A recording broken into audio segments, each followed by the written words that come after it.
presenta Combinación Clave. Muchos hablan, otros critican, pero en realidad, ¿quién te escucha? Te entregamos toda la información, la opinión y el debate sobre los temas que a ti te interesan. Combinación Clave, junto a Fernando Paulsen. Somos opinión, somos la clave.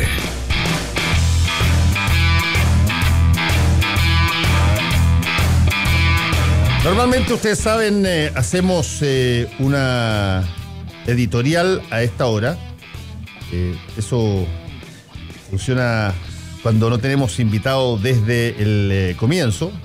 Y sin embargo, cuando tenemos invitado desde el comienzo, preferimos entregarle totalmente el tiempo al invitado para aprovecharlo, y por eso queremos conversar hoy día con el rector de la Universidad Católica, el doctor Ignacio Sánchez. ¿Cómo está, doctor? Buenos días, Fernando. Muchas gracias. Muy bien. Gracias por la invitación. Básicamente hay dos cosas que nos encantaría conversar con usted en esta media hora. Una de esas es todo lo que ha girado en torno a la objeción de conciencia en el tema del proyecto de ley de aborto por las tres causales, y también la mirada suya en torno a lo que ha pasado en materia de la reforma educacional, y particularmente con el estamento universitario, profesional. Vayamos primero a lo de la objeción de conciencia. Usted fue una de las primeras personas que habló de la objeción de conciencia cuando se está discutiendo. Al principio, yo me recuerdo, habrá sido unos 6, 7 meses atrás, que mencionó el tema de que no se le podía forzar a un médico, y esto mencionándolo básicamente en los hospitales,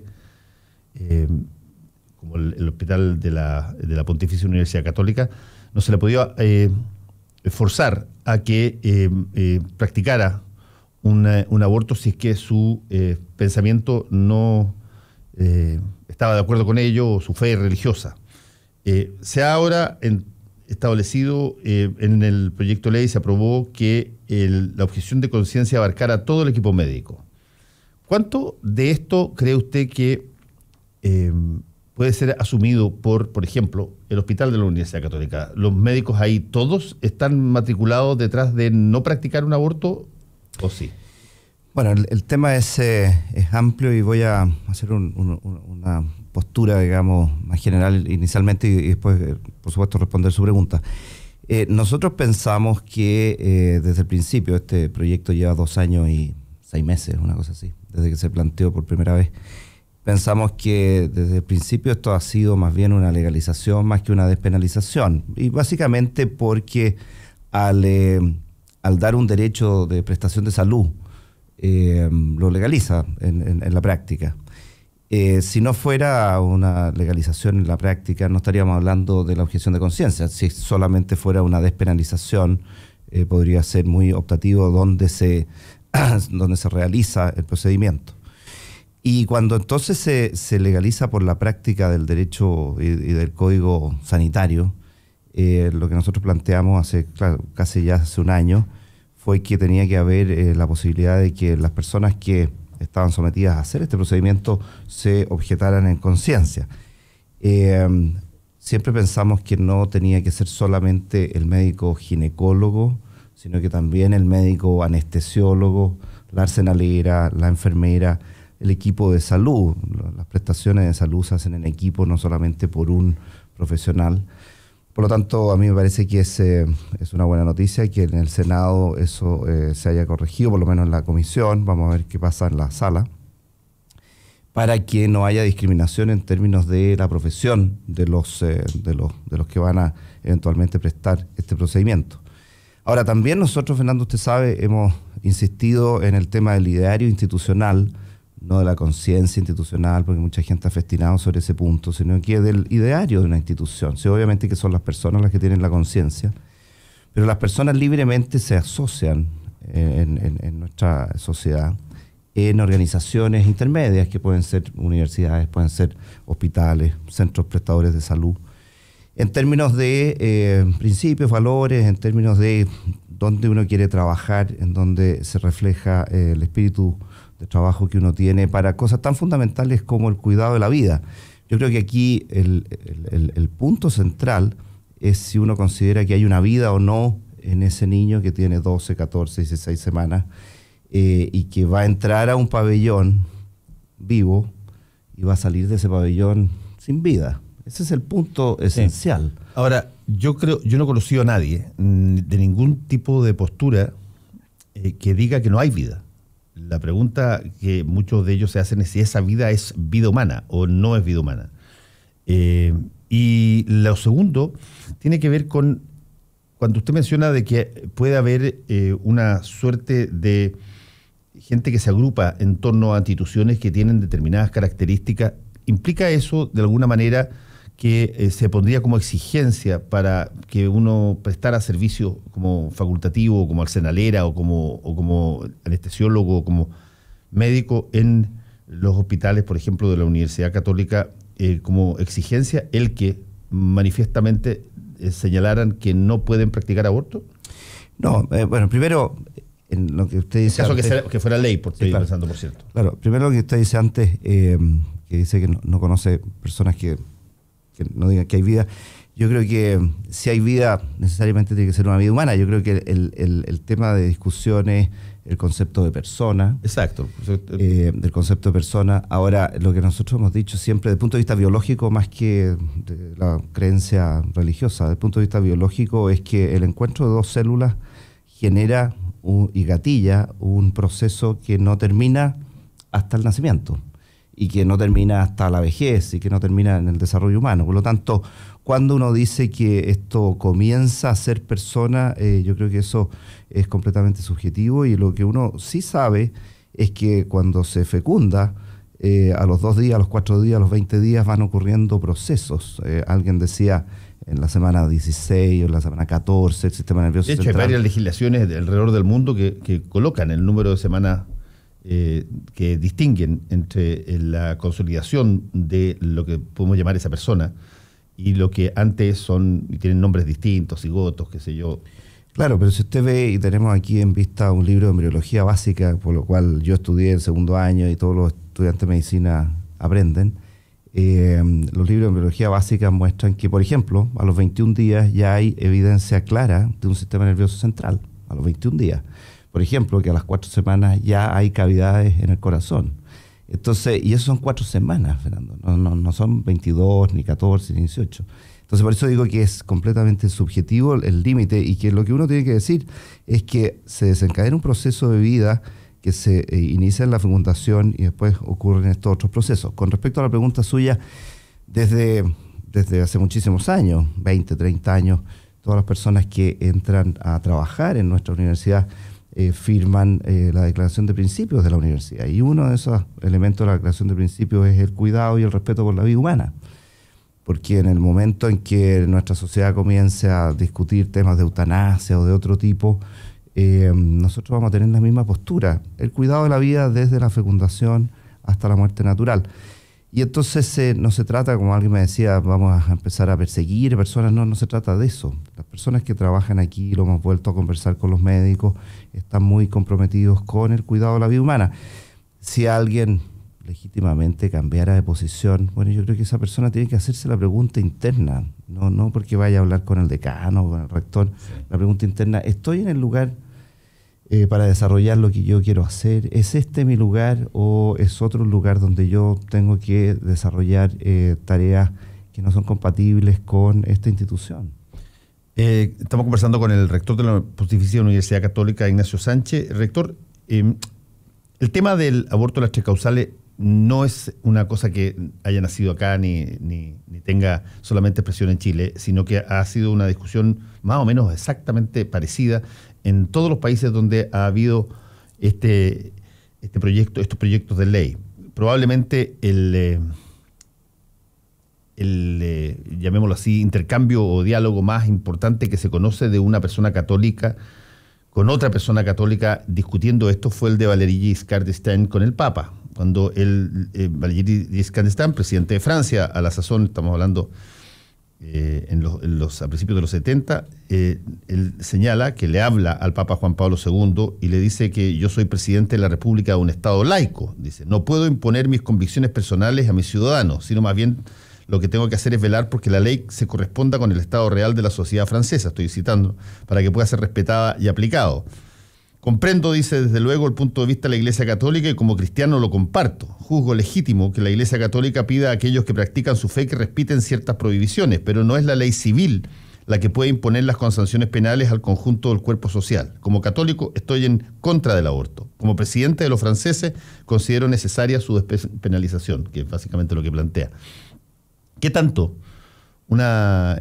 siente usted, un médico, un facultativo, un profesor de la universidad, está en más o menos centrado bajo la misma lógica? Yo puedo tener una convicción como católico, como cristiano, pero el organismo en el cual yo me desempeño tiene que ver con una sociedad que no es necesariamente estructurada sobre la base del catolicismo, sino que sobre la base de las leyes que se da y que tiene que manifestar y proteger el gobernante.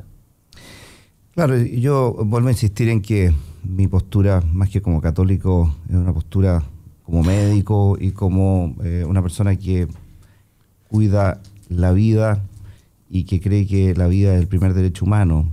Las experiencias que tenemos de todos los países que usted menciona, efectivamente se parte con una ley de este tipo, y en España, en Portugal, en distintas partes, después de 10, 15 años, comenzaron a aumentar la tasa de aborto, y cuando se liberalizó el aborto libre, no siguieron aumentando los casos. ¿Qué es lo que quiere decir eso?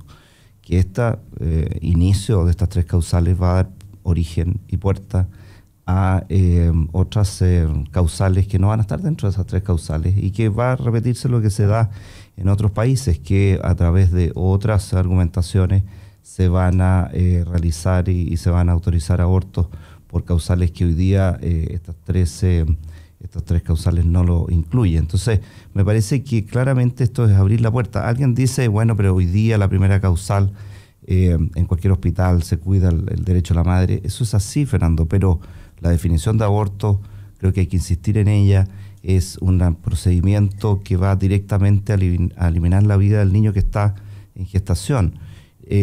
Hoy día, si llega una madre a nuestro hospital con una enfermedad grave del embarazo, se va a hacer el tratamiento, y si por segunda causal no esperada hay fallecimiento del niño, eso no podemos hablar de que es un aborto terapéutico, no. La palabra aborto es el énfasis prioritario, inicial, a afectar la vida del niño.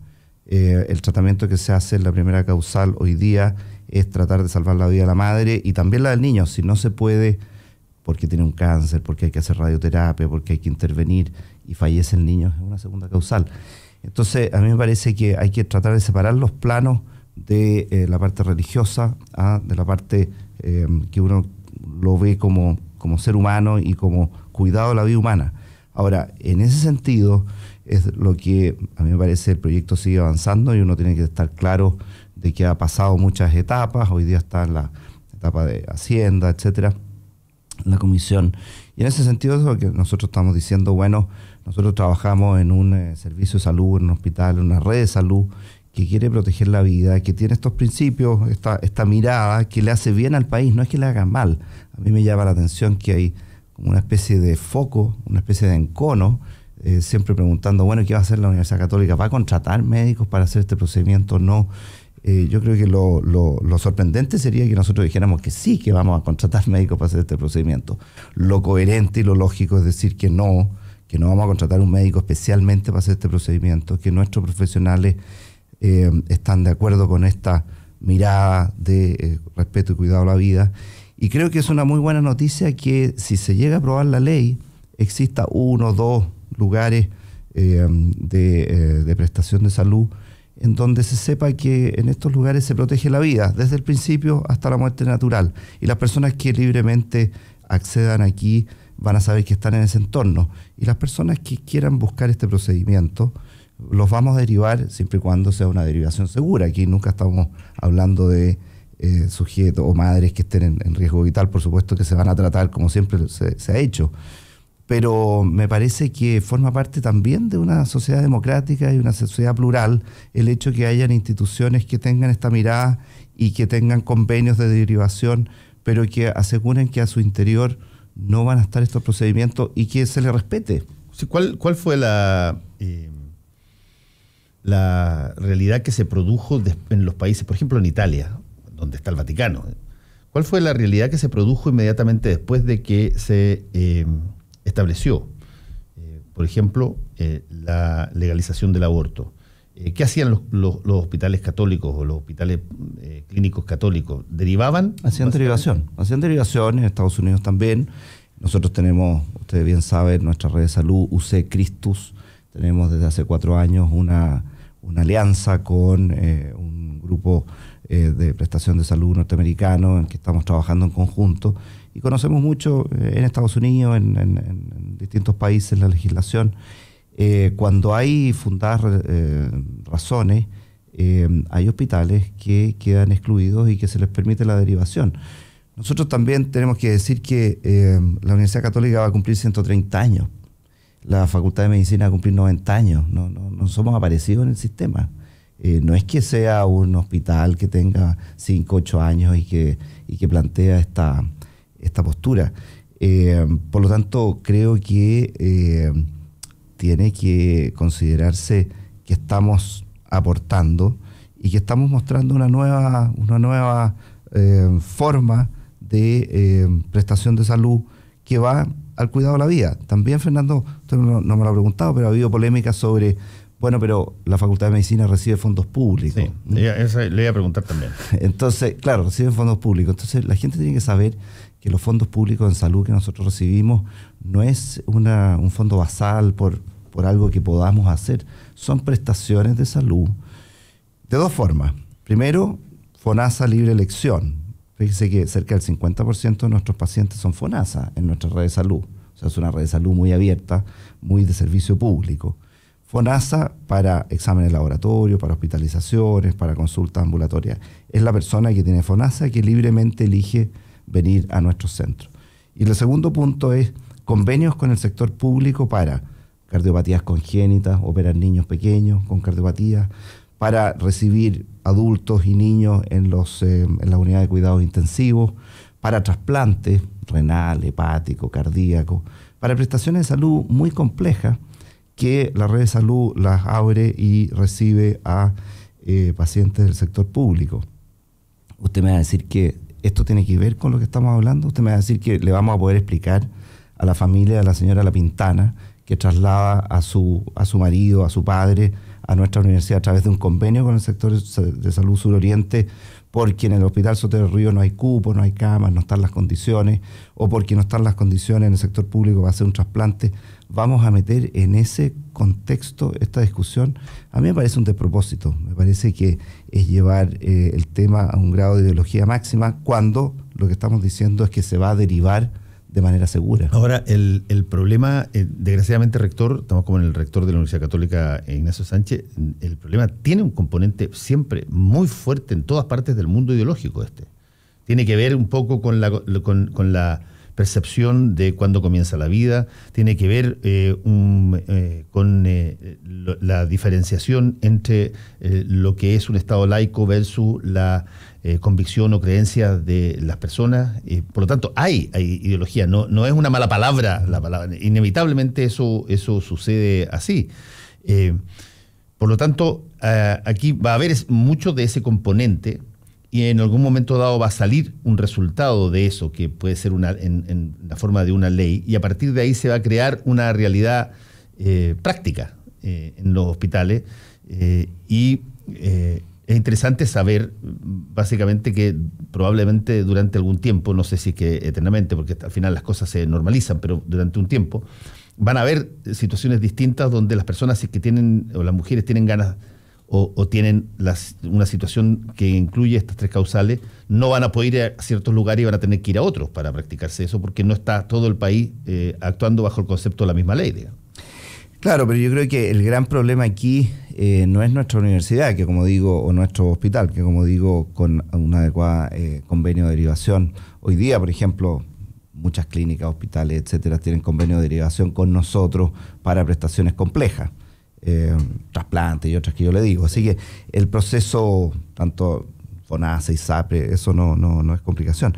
Yo creo que el gran tema, Fernando, aquí, que ojalá que se comience a discutir, es quiénes están disponibles para hacer el procedimiento. Porque nos hemos focalizado en quiénes dicen que no lo harán, pero ¿quiénes están disponibles? ¿Cuál es el catastro que conocemos de médicos de Arica a Punta Arenas que estarían disponibles para hacer un procedimiento así? Yo he dicho que he conversado con varios médicos ginecólogos de otros centros y que dicen, miren, en realidad yo no estoy en desacuerdo con que se legisle, pero yo esto no lo voy a hacer. Y entonces se va a legislar algo y no sé cómo va a ser el reglamento, pero cuál va a ser la disponibilidad en la primera región, en la novena región, etcétera, porque yo creo que es una responsabilidad de conocer, una vez aprobada una ley, cuál es la disponibilidad en el sector público, en el sector privado, qué pasa con la calificación de esos médicos. Este es un procedimiento que no es de médico general, obviamente, esto es de médico especialista.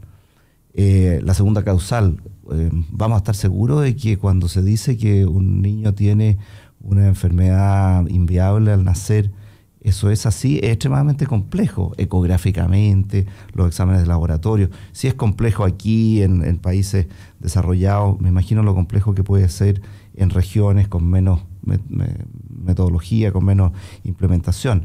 Entonces yo diría que... Pero eso funciona para prácticamente cualquier tipo de ley y para cualquier tipo de intervención quirúrgica. Sí, el único tema es que esta es una de las pocas leyes o intervención quirúrgica en donde la decisión puede ser terminar con una vida humana. Y entonces si usted toma la decisión de terminar con esta vida humana y falla porque en realidad no era tan inviable como se pensaba, es muy distinto que otra situación. Sí y no, rector, porque si es que usted me dice, mira, hay regiones del país donde no hay, por ejemplo, personas que puedan tratar una determinada patología que puede terminar con la vida humana, el hecho de que no haya esa presencia ahí y que no pueda ser derivada o que muera en la región porque no hay facultativos, bueno, también implica alterar la vida humana. La carencia de médicos que estén disponibles en todo el país para atender un caso que efectivamente afecte la vida humana, bueno, esa carencia atenta contra la vida humana en sí. Sí, claro, y por eso es que tratamos de hacer los métodos de transporte, de derivación, de formación de médicos especialistas que vayan a regiones, y yo creo que esa es la política pública que tenemos que implementar, y ahí es donde hay que poner los recursos, y por eso hemos dicho que este proyecto debiera siempre haberse enfocado hacia un acompañamiento de la madre, porque es la primera que está sufriendo, por cualquiera de las tres causales u otras. Es un acompañamiento a la madre que permita un manejo de su embarazo con todos los elementos que la medicina, la psicología, el apoyo humano requiere. Bueno, esto es básicamente un tema que ha estado presente en todas partes y al final lo que puede pasar es que salga algún tipo de ley y en el ámbito del trayecto de esa ley en el tiempo se modifique o se adapte hacia circunstancias que pueden hacer esta discusión incluso una cosa más media anticuada, digamos. Estamos conversando con el rector de la Universidad Católica, Ignacio Sánchez. El rector, en materia de la reforma educacional, que usted ha sido uno de los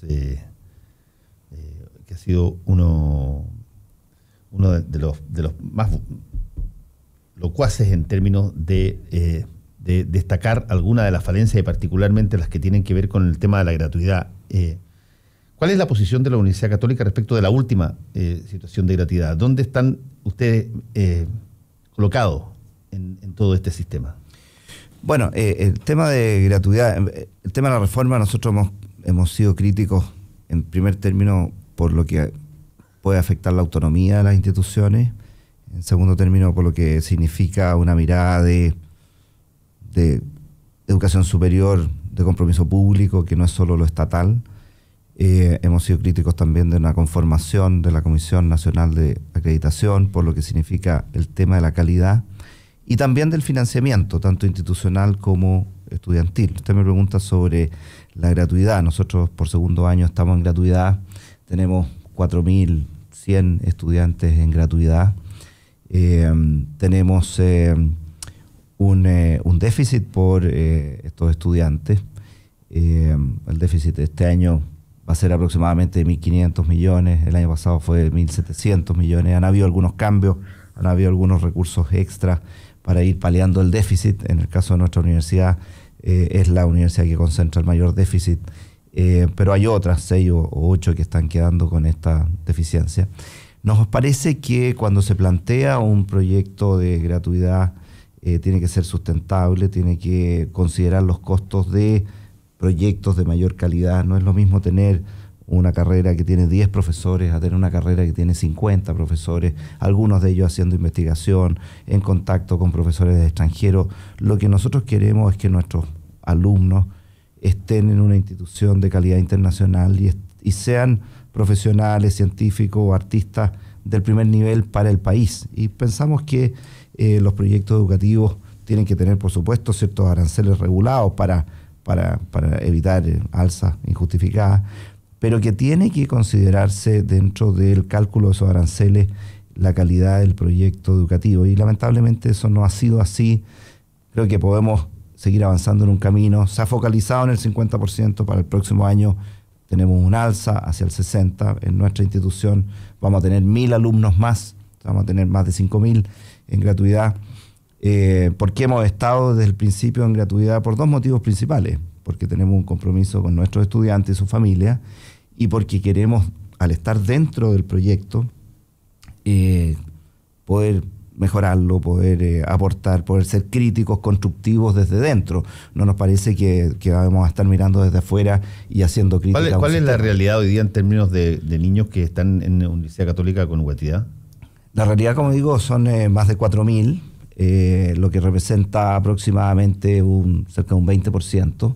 Hay otros 2.000 estudiantes que a través de becas del Estado y aportes nuestros también están en gratuidad. Por lo tanto, tenemos cerca de 6.000 en total de los 24.000. Pero también es importante decir, Fernando, que en nuestra institución tenemos 10.000 estudiantes que son del sector público, particular subvencionado y municipal. 10.000 de los 24.000, o sea, cerca del 40%.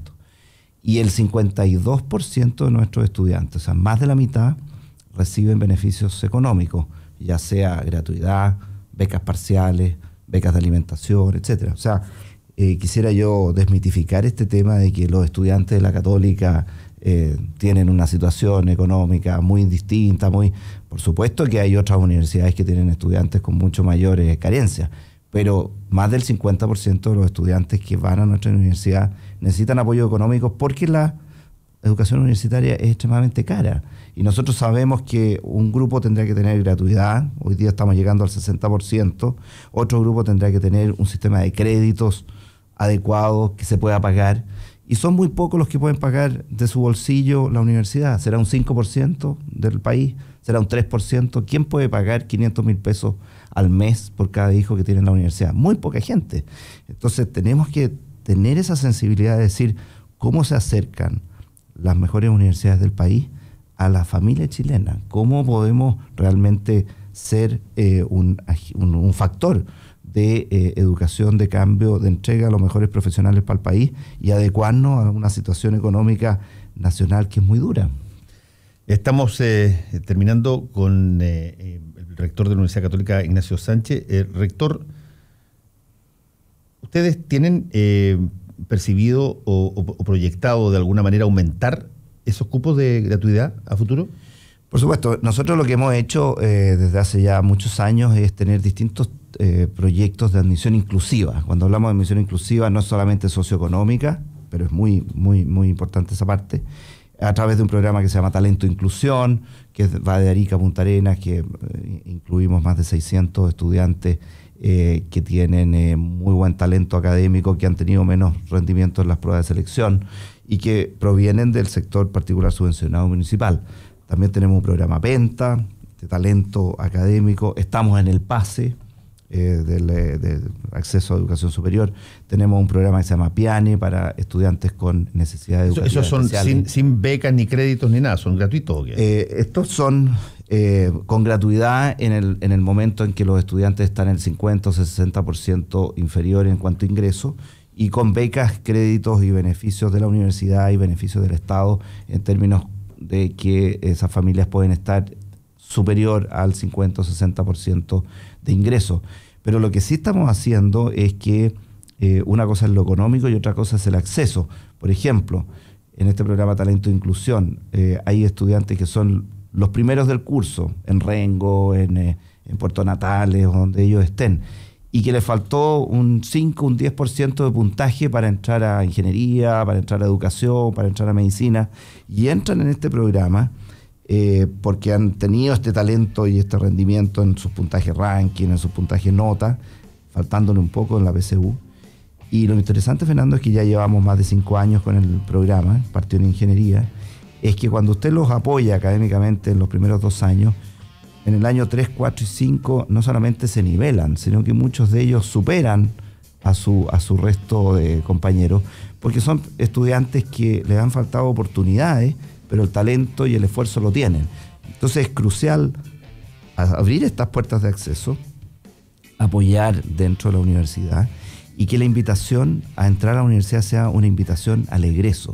O sea, nosotros no queremos solamente una invitación al acceso, sino que una invitación a titularse, a entrar a la universidad, a recibir todo el apoyo académico y todo el trabajo conjunto para que después de 4 o 5 años ese estudiante reciba su título y pueda ser un profesional para el país.